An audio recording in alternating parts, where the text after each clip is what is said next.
future ng sistema ng politika dito sa Pilipinas.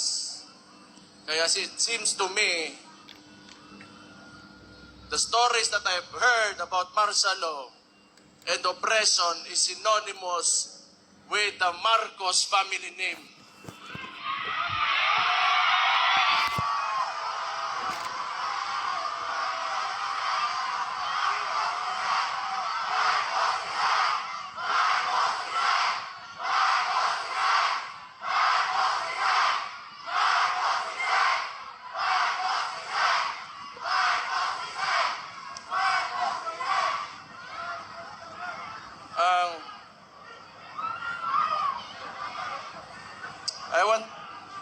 I will take this opportunity to tell Mr. Marcos how I feel about him.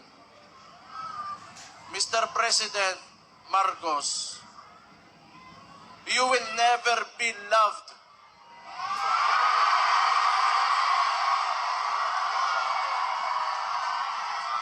Especially to us who are calling out Rudy Duterte's name, you will never be loved, Mr. Marcos.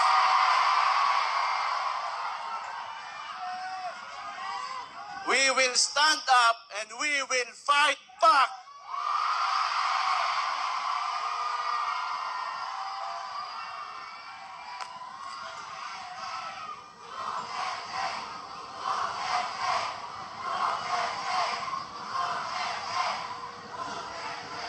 Administrasyon ni Marcos, kung si Bongbong Marcos mismo, binigay niya sa ICC, murag wala lang, ato na lang, murag walay nahimo ang atong pinalanggang amahan diri sa Tundak Bayan. Dibaw mo, di ko matingala gyud, tinuod lang. Di ko matingala. Nga nung ingunan ni karon, kay because Rudy Duterte stood up for every tanang mga traditional politicians, di nila gusto nga kausapan aning nasura ni. Una, along aning with Marcos o kani mga uban ring mga bagagnaw ng mga politiko. Di nila gusto nga naan ang Rudy Duterte diha kay mapulilyaso ang ilang mga tula sa gobyerno.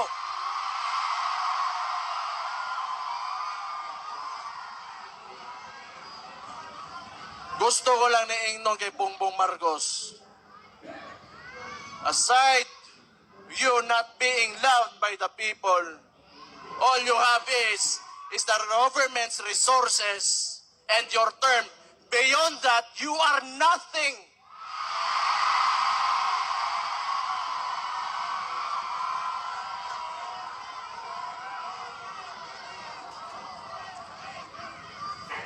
Kalimot oro yung kita'y nagtapang sa iya makalingkod sa diha karon sa ginalingkuran.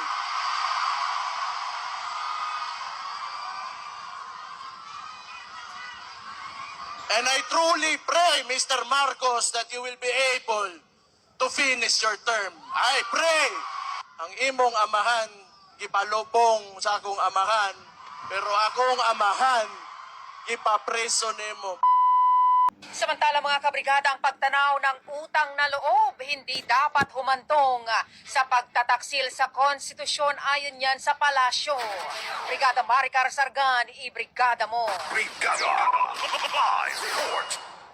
Dumipensa ang Malacanang sa pahayag ni Davao City Mayor Baste Duterte na walang utang na loob si Pangulong Ferdinand Marcos Jr. matapos arestuhin ng mga otoridad si dating Pangulong Rodrigo Duterte. Sa press briefing sa Malacanang ngayong umaga, sinabi ni Palace Press Officer Attorney Claire Castro na matagal nang nagpasalamat si Pangulong Marcos sa naging desisyon ng Supreme Court noong 2016 na payagan ilibing si dating Pangulong Ferdinand Marcos Sr. sa libingan ng mga bayani. Ani Castro, maging kay dating Pangulong Duterte ay nagpasalamat na rin si Marcos Jr. at sinabing habang buhay nilang tatanawin ang utang na loob. Gayunpaman, binigyang diin ni Castro na ang pagtanaw ng utang na loob ay hindi hindi dapat maging dahilan upang baliwalain ang batas at pagtaksilan ang konstitusyon. Ipinaliwanag din niya na may batas na pinagbatayan si dating Pangulong Duterte, partikular ang Republic Act 289 at Presidential Decree 208 upang maipalibing ang nakatatandang Marcos sa libingan ng mga bayani. Anya may regulasyon din ang AFP na nagpapahintulot na sa isang dating Pangulo o Commander-in-Chief na mailibing sa naturang sementeryo. Dagdag pa ni Castro, ang pagpapaaresto o pag-surrender ngayon ng Marcos administration kay Duterte sa International Criminal Court ay alinsunod din naman sa batas at sa commitment ng Pilipinas sa Interpol. Anya, hindi dapat maging hadlang ang utang na loob sa pagpapatupad ng batas at pagtupad sa mga pandaigdigang kasunduan kabilang ang commitment ng Pilipinas sa Interpol. Giit niya, hindi dapat baliwalain ang batas o ipagkanulo ang konstitusyon dahil lamang sa personal na ugnayan o pagkakaibigan. Ibinalik din ni Castro kay Baste Duterte ang tanong kung pagtanaw din ba ng utang na loob ang pag-appoint noon ni dating Pangulong Duterte sa Chinese national na si Michael Yang bilang economic manager. Samantala, sa iba pang balita, iginiit ni Castro na nirerespeto ng palasyo ang hakbang ni Senadora Amy Marcos na paimbestigahan ang pag-aresto kay dating Pangulong Duterte. Anya, hindi ito pipigilan ng administrasyon at handa umanong humarap sa Senado ang mga opisyal na nagpatupad ng arrest warrant.